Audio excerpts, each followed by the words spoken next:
They call it the golden ticket, a 2-year vacation from the real world that pretty much ends with a 6-figure job, a prestigious network, and a fast track to C-suite. And guess what?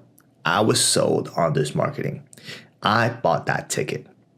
I'm currently a first-year student at a top US MBA program, and I did everything right to get into the program. I crushed the GMAT, wrote the perfect essays, and paid a massive deposit and now paying a massive tuition to get this degree. But guess what? I am here to tell you that this degree, this MBA degree, especially for international students, the math is pretty much broken. This so-called the golden ticket, it's more or less like a lottery ticket. And the odds? They're much, much worse than what the MBA brochures tell you. Sure, you're going to see 80, 90% employment rates right after graduation. But here's the thing.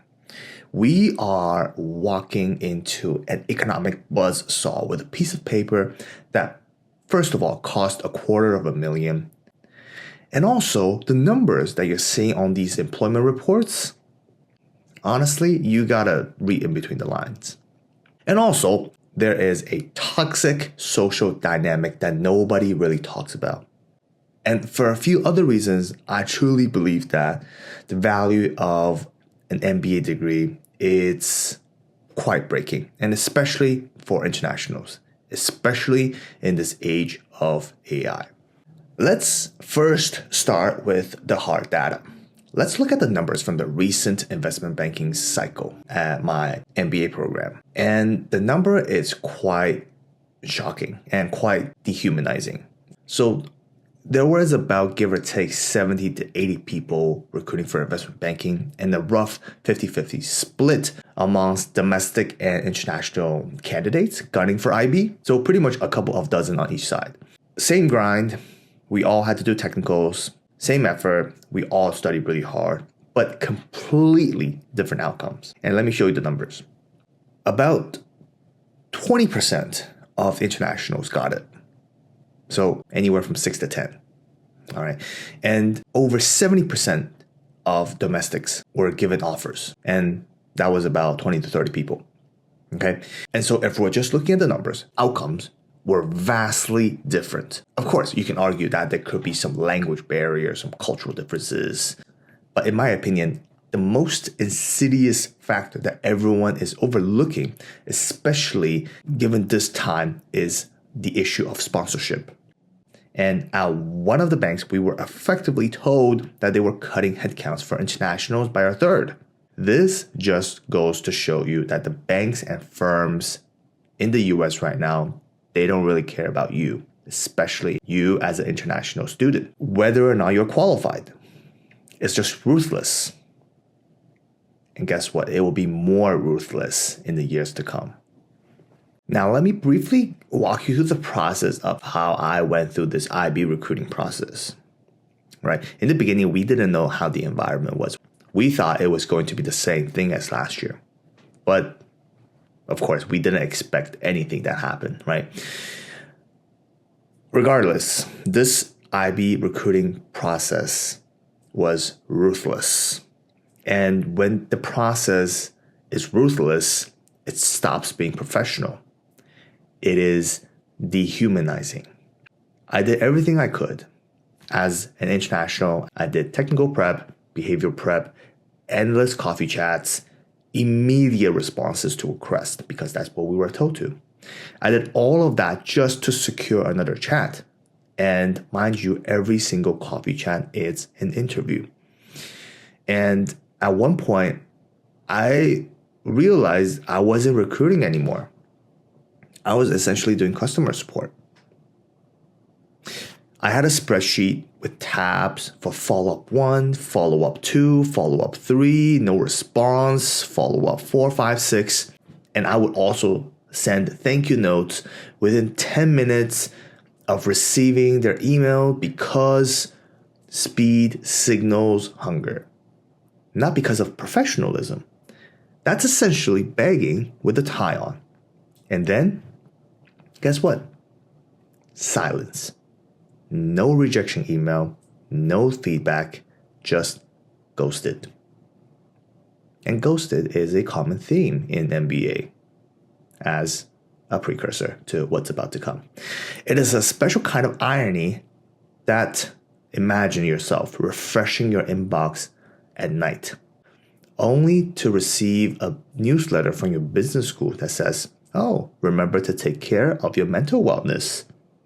How am I supposed to take care of my mental wellness when I'm getting rejected left and right, getting ghosted by companies with no actual feedback about what I did wrong and no actual constructive criticism?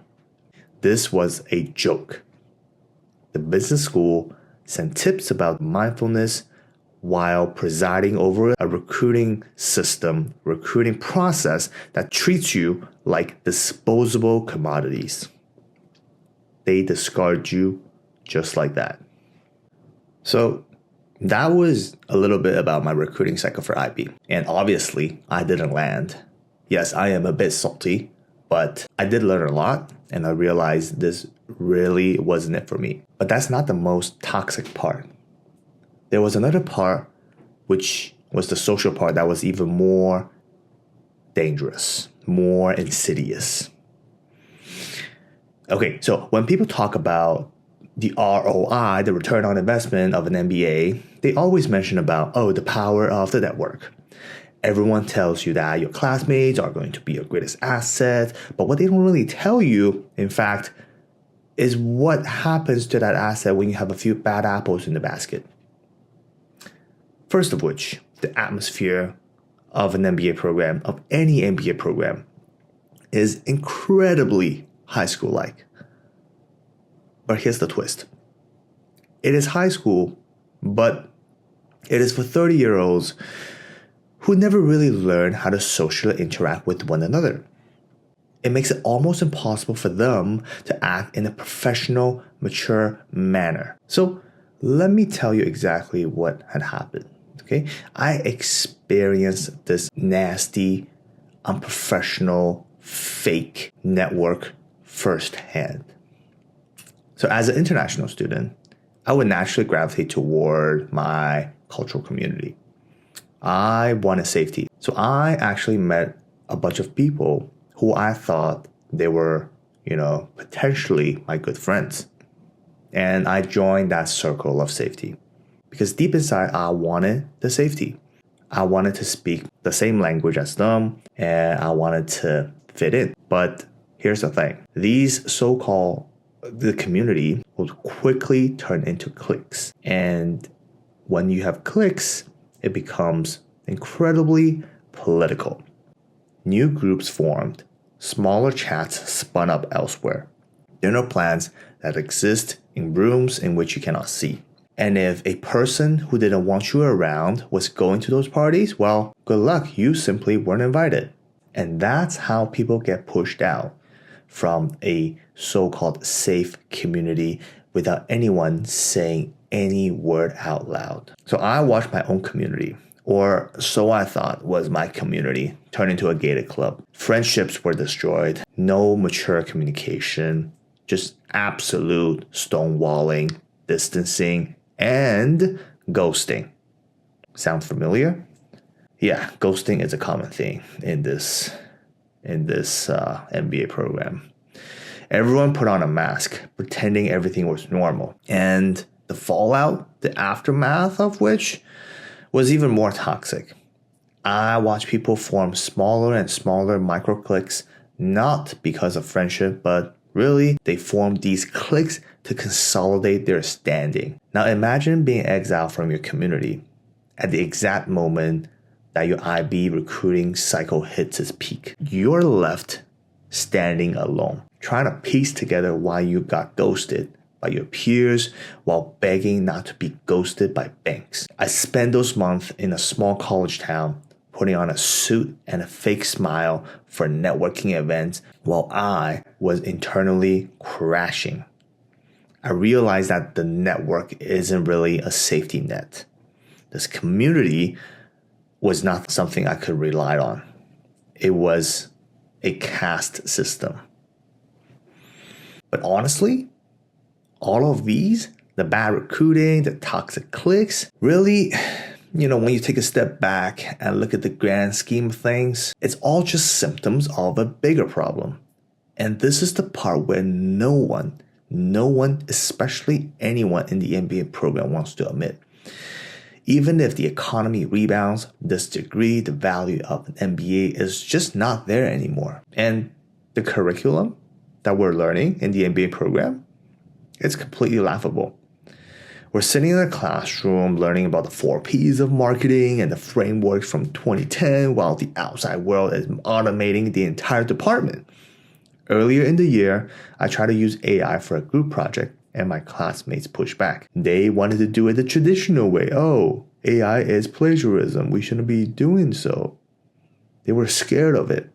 And fast forward 3 months, the same classmates are secretly, obsessively using ChatGPT to complete their group projects, writing up their cover letters, solving their assignments and cases. It's absolute hypocritical. It's face-saving. We're paying a fortune for an education that is arguably obsolete the moment we step foot on campus. So is it really worth it? Well, if you're a domestic student with good experience and good network, maybe. But here's the most important thing. If you are an international student and if you're looking at the $250,000 price tag, tuition plus living expense, you need to know what you're buying. You're not buying a career. You're buying a dream, a lottery ticket with a 20% win rate. You're buying entrance to a high-pressure social experiment that can wreck your mental health. I got lucky. I actually found some people, some friends who I can share my thoughts with. I found my way and I'm surviving. Still got some time left within the MBA program, but if I were to go back and tell my younger self about the truth, I think I would have kept my money, or at least went to a place in which my tuition was covered. In conclusion, don't believe the brochures. Look at the hard data. Talk to people. Talk to the people in the MBA degree. And if you're not sure whether or not to get the MBA program, comment down below and I could get my perspectives as well. And if you are currently in the MBA program, let me know in the comment section.